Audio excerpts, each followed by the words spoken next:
എന്നോ നീ? ഇല്ല, തെറ്റില്ല ലക്ഷ്യം. നിന്റെ വരവിന്റെ വേഗവും താളവും എനിക്ക് കണക്കുണ്ടായിരുന്നതിന്.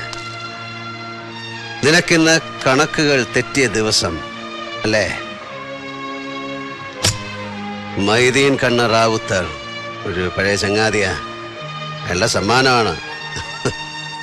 എഴുത്താണി കത്തിയെന്ന ഇതിനെ പറയാ. കണ്ണും കൈയും ഏകാഗ്രമായാൽ ലക്ഷ്യം കാണും. കഴുത്ത് തുളച്ചു കയറും. ഒരു പൂവിറുക്കുന്ന ലാഘവത്തിൽ ഒരു ജീവൻ. എന്താടോ ഒറ്റുപോയാ താൻ?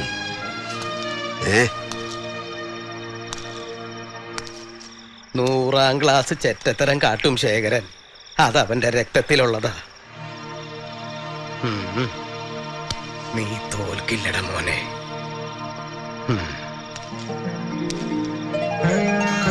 ആയുധങ്ങളെന്നോ ഉപേക്ഷിച്ച ഞാൻ ഈ എഴുത്താണി കത്തിയുടെ മൂർച്ച നോക്കിയത് നിനക്ക് വേണ്ടിയാണ്. കൂടെ ഞാനുണ്ട്. പുതിയ യുദ്ധമുറകൾ അറിയില്ലെങ്കിലും ഒരു തേരാളിയായി കൂടെ നിൽക്കാം.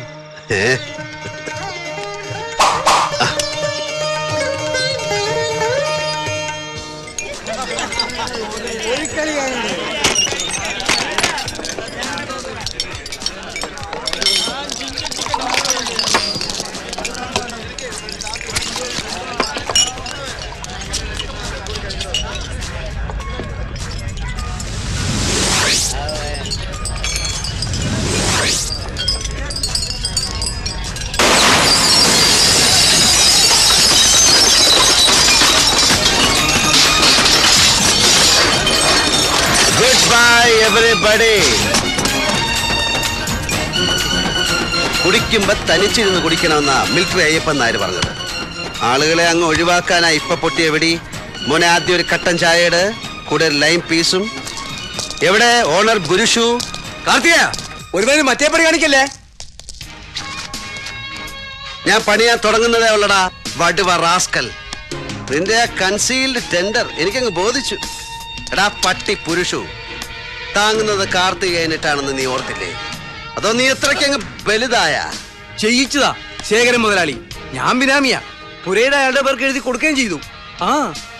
ഉണ്ണേ, നീ ആ ദുബായ് കളി കളിച്ചില്ലേ ചന്ദ്രദാസന്റെ കൂട്ടുപിടിച്ച്? 10 ലക്ഷമാ ഞാൻ കൊരിപ്പോക്കായത്. അതിങ്ങി തരണം. തരും, തന്നിരിക്കും. അമ്മയാണേ തരും.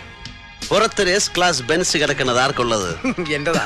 അതിന്റെ കീ ഞാൻ ഡ്രൈവറുടെ വാങ്ങിച്ച്. അതിന് ഇവന്റെ ഇരിക്കട്ടെ. പണം കൊടുക്കുമ്പോ ഇവൻ തിരിച്ചു തരും. മതി. എന്നാ ഞങ്ങള് ചലിക്കട്ടോ? ആയിക്കോട്ടെ, വാ. അരി വറക്കല്ലേ?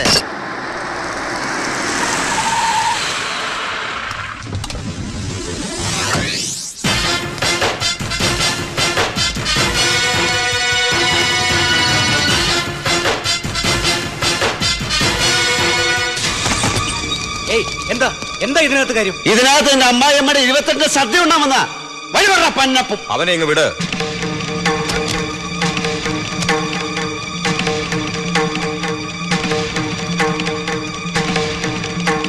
ഞാൻ അവനെ കണ്ടിരുന്നു, മണിയമ്പറ പുരുഷോത്തമനെ. ഓ, എന്താ അയാൾക്ക് വിശേഷം? വിശേഷം ഉണ്ടാക്കി കൊടുക്കാനാ പോയത്. പക്ഷെ അവൻ പറഞ്ഞു അവനെ കൊണ്ട് നിങ്ങൾ വേഷം കെട്ടിച്ചതാണ്. ആണോ? ഇനി നിനക്കെന്താ അറിയേണ്ടത്? ചോദിക്കേ. നമ്പ്യാരെ, അതെനിക്ക് തിരിച്ചു തന്നേക്ക്. മംഗലശ്ശേരി, നിങ്ങൾ പറയുന്നതാണ് വില. ഒരു നാഴി മണ്ണിന് 1 ലക്ഷം ഞാൻ തരും. നിന്റെ കയ്യിൽ പണമുണ്ടെന്ന് എനിക്കറിയാം. പക്ഷെ അത് മുഴുവനും ഇട്ട് നീ തുലാഭാരം തൂക്കിയാലും മുണ്ടയ്ക്കൽ ശേഖരൻ കാൽവെച്ച് തട്ടുയരില്ല. മംഗലശ്ശേരി അത് ഞാൻ പൊളിക്കും. അതിന്റെ അസ്ഥിവാരം നിരത്തി ഞാൻ കുഴി കക്കൂസ് കുത്തും. എന്നിട്ട് നാട്ടുകാരെ വിളിച്ച് അങ്ങോട്ട് കാശ് കൊടുത്തിട്ട് കാര്യം സാധിക്കാൻ പറയും. എന്നിട്ട് നിങ്ങളും കുടുംബവും കൂടെ തലയിൽ ചുമന്നുകൊണ്ട് പോകുമായിരിക്കും. അമ്മാതിരി തറപ്പണിക്ക് നിങ്ങൾക്ക് വേറെ സ്ഥലം കിട്ടും. ഇതൊഴിവാക്ക്. എന്റെ അമ്മ അടക്കം ചെയ്ത മണ്ണാണത്. ഓ, അങ്ങനെയൊന്നുണ്ടോ? എങ്കിലാ അസ്ഥിമാടമായിരിക്കും ആദ്യം ഞാൻ കുത്തിപ്പൊളിച്ച് കളയാൻ പോകുന്നത്. ഇല്ല നമ്പ്യാരെ, അതിനായി നിങ്ങൾ ഈ ബാലൻസ് നിൽക്കുന്ന കൈ ഉയർത്തിയാൽ വാഴയില വെട്ടി വിരിച്ച് കാത്തിരിക്കാൻ വീട്ടുകാരോട് പറഞ്ഞിട്ടായിരിക്കണം. ബോഡി അങ്ങ് ചെല്ലും മുണ്ടക്കൽ ബംഗ്ലാവിലേക്ക്. ആവേശം ഈ പ്രായത്തിൽ നല്ലതല്ല. അതൊരു രോഗലക്ഷണമാണ്. ചിന്തിക്ക്. എന്നിട്ട് എനിക്കൊരു മറുപടി താ. ഇനിയും എന്റെ മുന്നിൽ നീ ഇതും പറഞ്ഞു വന്നാൽ പണ്ട് കുഞ്ഞനന്തനെ കൊന്ന തോക്ക് ഞാൻ എടുക്കും. തോക്കെടുത്തോ, പക്ഷെ തോക്കാൻ വേണ്ടിയാകരുതെന്ന് മാത്രം. ഒറ്റ കയ്യിൽ ഡബിൾ ബാരൽ പൊക്കി എയിം ചെയ്യുന്ന നേരമൊന്നും എനിക്ക് വേണ്ട. ഞാനിങ്ങനെ പൂരത്തിന്റെ സാമ്പിൾ വെടിക്കെട്ട് നടത്തുന്ന പോലെ ഈ 6 അടി 1.5 ഇഞ്ചിൽ സവാരി ഗിരിഗിരി നടത്തും. കടകടകടകടാന്ന് 1ഉം 2ഉം അല്ല, കുറെ ഉണ്ട്. പല സൈസിൽ പല രീതിയിൽ പെടയ്ക്കുന്നത് എന്റെ കയ്യിൽ. കുറച്ച് മണിക്കൂറുകൾ അല്ലെങ്കിൽ ഒരു ദിവസം കാക്കും. പിന്നെ നമ്പ്യാർ വിവരം അറിയും. നീ പോടാ ചെക്ക. ഞാൻ പോകുന്നു. പക്ഷെ ഈ നാക്കുകൊണ്ട് തന്നെ കാർത്തികേയ മോനെ എന്ന് വിളിച്ച് കരയുന്ന ഒരു ദിവസം വരും. അതൊഴിവാക്കാൻ ചിന്തിക്കേ. ഇനി കാണുമ്പോ നിന്റെ മീശ പിരിച്ചിങ്ങനെ മുകളിലോട്ട് വെക്കരുത്. അങ്ങനെ കണ്ടാൽ സീ വിടുവേ. പുരിഞ്ഞതാ മോനെ, ആപ്പച്ചട്ടിയില് അരി വറക്കരുത്.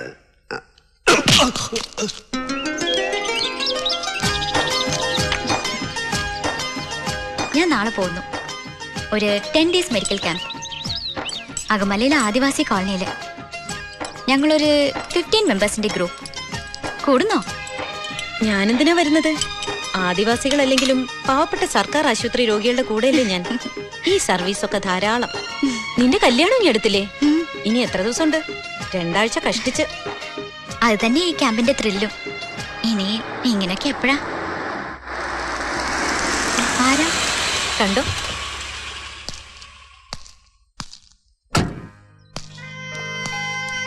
സുഹൃത്തായിക്ക് ഗസ്റ്റ് ഉണ്ടല്ലോ. അവളെന്നെ പേഴ്സണലായിട്ട് കല്യാണം വിളിക്കാൻ വന്നതാ. അത് ശരി, നമ്മളെ ഒന്നും ക്ഷണിക്കുന്നില്ല. നമ്മളെന്ന് പറഞ്ഞാ വേറെ ആരെയും കാണുന്നില്ലല്ലോ. ഓ, ജോക്ക് ജോക്ക് ജോക്ക് തമാശ പറയുന്ന ഡോക്ടർ. അതായിട്ടാണ് ആ സൈസ്. ആണോ? അല്ലേ സൂര്യ, ഞാൻ ഇറങ്ങുന്നു. ഞാൻ വന്നോണ്ടാണോ ഈ ഇറങ്ങിപ്പോക്ക്? ഞാൻ അങ്ങനെ പച്ചയ്ക്ക് മനുഷ്യരെ തിന്നാറില്ല. ഞാൻ അങ്ങനെ പച്ചയ്ക്ക് തിന്നാനിരുന്ന് കൊടുക്കാറുമില്ല. എന്നാ സ്വയം പൊഴിഞ്ഞ ഒരു പ്ലേറ്റ് കയറി ഞാൻ വന്ന് ട്രൈ ചെയ്യാം.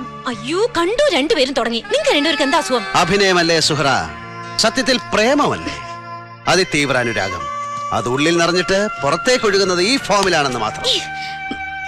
ഇവളുടെ ഉഡ്ബി പോലീസ് പറഞ്ഞിട്ടാണ് അറിയുന്നത് ഇവൾക്ക് എന്നോട് ഭയങ്കര ലപ്പായിരുന്നു. സത്യം തന്നെ ജാൻകി.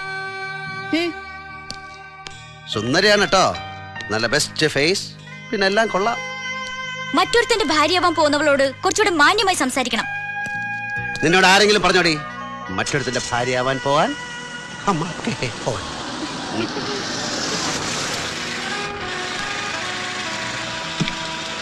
ശ്രീനിവാസനോട് അവളങ്ങനെ പറഞ്ഞെങ്കിൽ അത് സത്യമാണ്. ഭയങ്കര ഇഷ്ടമായിരുന്നു. അവൾക്ക് സങ്കടം ഉണ്ടാവും. സത്യത്തിൽ നിങ്ങളായിരുന്നു തമ്മിൽ ചേരേണ്ടത്. എന്തിന്? ഇതെന്തോന്നൊരു ഹിന്ദി സിനിമയുടെ കഥ. അമരീഷ് പുരിയുടെ മോള്, അമരീഷ് പുരിയുടെ മോളെ അനുപം ഖേറിന്റെ മോൻ കയറി പ്രേമിക്കുക. ഒടുവിൽ കുറെ മെലോ സീൻസും തൂത്തുവാരിട്ടടിയും പിന്നെ കല്യാണവും പിന്നെ ശുഭം എന്നെഴുതിയ ലാസ്റ്റ് കാർഡും.